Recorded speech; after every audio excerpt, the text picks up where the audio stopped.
German visa നിയമത്തിൽ നിർണായക നീക്കങ്ങളാണ് പുതിയ സർക്കാർ അധികാരത്തിലെത്തുമ്പോൾ നടപ്പിലാക്കാൻ പോകുന്നത്. ഫെഡറിക് മേഴ്സിൻ്റെ നേതൃത്വത്തിൽ അധികാരത്തിലെത്തുന്ന CDU സർക്കാർ അഥവാ ക്രിസ്ത്യൻ ഡെമോക്രാറ്റിക് യൂണിയൻ വിസ നടപടിയിൽ ശക്തമായ നീക്കങ്ങളുമായാണ് എത്തുന്നത്. രാജ്യത്തേക്ക് കടക്കാൻ ശ്രമിക്കുന്ന അനധികൃത കുടിയേറ്റക്കാരെ തടയുകയെന്നാണ് പ്രഖ്യാപിത ലക്ഷ്യം. കൂടാതെ അഭയാർത്ഥി നിയമത്തിൽ കൂടുതൽ പരിഷ്കരിച്ച തീരുമാനങ്ങൾ നടപ്പിലാക്കുമെന്നും ജർമ്മൻ സർക്കാർ അറിയിച്ചിട്ടുണ്ട്. ഇതോടെ മറ്റു രാജ്യക്കാർക്ക് മാത്രമല്ല, ജർമ്മനിയിൽ പൗരത്വത്തിനായി ശ്രമിക്കുന്ന ഇന്ത്യക്കാർക്കും കാര്യങ്ങൾ ഇനി എളുപ്പമാകില്ല. ജർമ്മനി നടപ്പിലാക്കാൻ പോകുന്ന പുതിയ പരിഷ്കാരങ്ങൾ എന്തൊക്കെയാണെന്ന് നോക്കാം. ഒന്നാമതായി അതിർത്തി നിയന്ത്രണങ്ങളിൽ വരുത്തിയ മാറ്റങ്ങളാണ്. അതായത് അനധികൃത കുടിയേറ്റങ്ങൾ തടയുന്നതിനായി രാജ്യത്തിൻ്റെ അതിർത്തികളിൽ നിയന്ത്രണങ്ങൾ ഏർപ്പെടുത്തും. ഇതുവഴി മറ്റ് രാജ്യങ്ങളിൽ നിന്നും നിയമവിരുദ്ധമായി ജർമ്മനി കടക്കാൻ ശ്രമിക്കുന്നവർക്ക് ഇതിന് കഴിയാതെ വരുന്നതോടെ കുടിയേറ്റം ക്രമാതീതമായി കുറയ്ക്കാൻ കഴിയുമെന്നാണ് പറയുന്നത്. രണ്ടാമതായി കുടിയേറ്റത്തിന് മുൻപായുള്ള അഭയാർത്ഥി നിയമങ്ങൾ കടുപ്പിക്കും. പ്രത്യേകിച്ച് മറ്റ് രാജ്യങ്ങളിൽ നിന്നും പ്രവേശിക്കുന്നതിനുള്ള അപേക്ഷകൾ യൂറോപ്യൻ യൂണിയനിൽ നിന്നും അനുവദിക്കില്ല. പകരം ഏത് രാജ്യത്ത് നിന്നാണോ എത്തുന്നത് അവിടെ വെച്ച് തന്നെ നിയമപരമായി അപേക്ഷിക്കണം. അതിർത്തി കടന്ന് ജർമ്മനിയിലെത്തിയാൽ അഭയാർത്ഥി അപേക്ഷ പരിഗണിക്കില്ല.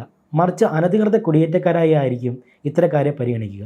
രാജ്യത്തെ പൊതുസേവനങ്ങൾ ഇനി മറ്റു രാജ്യങ്ങളിൽ നിന്നും വന്നു താമസിക്കുന്നവർക്ക് ലഭ്യമാകില്ല. മറിച്ച് പൗരത്വമുള്ളവർക്കും നിയമപരമായി താമസിക്കുന്നവർക്കും മാത്രമേ ഇനി ഇത്തരം സേവനങ്ങൾ ലഭ്യമാകുകയുള്ളൂ. കുടിയേറ്റവുമായി ബന്ധപ്പെട്ട് സുരക്ഷാ ആശങ്കകൾ പരിഹരിക്കുന്നതിനും മറ്റു വെല്ലുവിളികളെ നേരിടുന്നതിനും ഇവയെ ഫലപ്രദമായി കൈകാര്യം ചെയ്യുന്നതിനും പ്രത്യേക നിയമനിർവഹണ ഏജൻസികളെ ഏർപ്പെടുത്തും. കുടിയേറ്റത്തിൻ്റെ കാരണങ്ങൾ കണ്ടെത്താൻ രാജ്യങ്ങളുമായി ഒത്തുചേർന്ന് സഹകരിക്കുമെന്നും ജർമ്മനി വ്യക്തമാക്കിയിട്ടുണ്ട്. പ്രത്യേകിച്ചും കുടിയേറ്റത്തിൽ നിന്ന് ആളുകളെ തടയുന്നതിൽ ശ്രദ്ധ കേന്ദ്രീകരിക്കുന്നതിനു പകരം ദാരിദ്ര്യം, അക്രമം, തൊഴിലില്ലായ്മ തുടങ്ങിയ കുടിയേറ്റക്കാർ അനുഭവിക്കുന്ന പ്രശ്നങ്ങൾ പരിഹരിക്കാനാണ് ഇതിലൂടെ ജർമ്മൻ സർക്കാർ ലക്ഷ്യമിടുന്നത്. അതിർത്തി നിയന്ത്രണങ്ങൾ കർശനമാക്കുക, അഭയാർത്ഥി നിയമങ്ങൾ പരിഷ്കരിക്കുക, പ്രവാസികൾക്കുള്ള സാമൂഹിക ആനുകൂല്യങ്ങൾ നിയന്ത്രണം ഏർപ്പെടുത്തുക തുടങ്ങിയ ലക്ഷ്യങ്ങളാണ് വിസ പരിഷ്കരണത്തിലൂടെ പ്രധാനമായും മുന്നോട്ട് വയ്ക്കുന്നത്.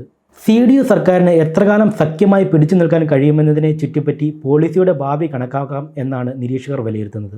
കഴിഞ്ഞ നവംബറിൽ ജർമ്മൻ ചാൻസലർ ഒലാഫ് ഷോൾസ് അവിശ്വാസ പ്രമേയത്തിലൂടെ പുറത്തായതിനെ തുടർന്നാണ് ജർമ്മനിയിൽ പൊതു തെരഞ്ഞെടുപ്പ് വരുന്നത്. മാറി മാറി വന്നേക്കാവുന്ന അരാജകത്വവും സർക്കാരുകളും ഒരുപക്ഷെ വിസ നിയമത്തിൽ വീണ്ടും പല മാറ്റങ്ങൾ വരുത്തിയേക്കാം. വിസ നിയമത്തിൽ ജർമ്മനിയിൽ താമസിക്കുന്ന ഇന്ത്യക്കാർക്കും കടുപ്പമേറും എന്ന് തന്നെ വേണം പറയാൻ. ഇവർക്ക് പൗരത്വം ലഭിക്കുന്നതിൽ പ്രശ്നങ്ങൾ നേരിടും. ജർമ്മനിയിലേക്ക് പഠനാവശ്യത്തിനും ജോലിക്കുമായി എത്തുന്നവരെ ഇത് കൂടുതലായി ബാധിക്കും. ഇരട്ട പൗരത്വം നിർത്തലാക്കണമെന്ന ആശയവും ചർച്ചയാകുന്നുണ്ട്. ഇങ്ങനെ ഇരട്ട പൗരത്വം ഒഴിവാക്കുകയാണെങ്കിൽ ഒരേ സമയം മാതൃരാജ്യത്തിൻ്റെ പൗരത്വവും ജർമ്മനിയിലെ പൗരത്വവും കൊണ്ടുനടക്കാൻ കഴിയില്ല. ഇത് പ്രാബല്യത്തിൽ കൊണ്ടുവരുന്നതോടെ ജർമ്മനിയിൽ കഴിയുന്ന നിരവധി ഇന്ത്യക്കാർക്ക് കനത്ത പ്രതിസന്ധി നേരിടേണ്ടി വരും.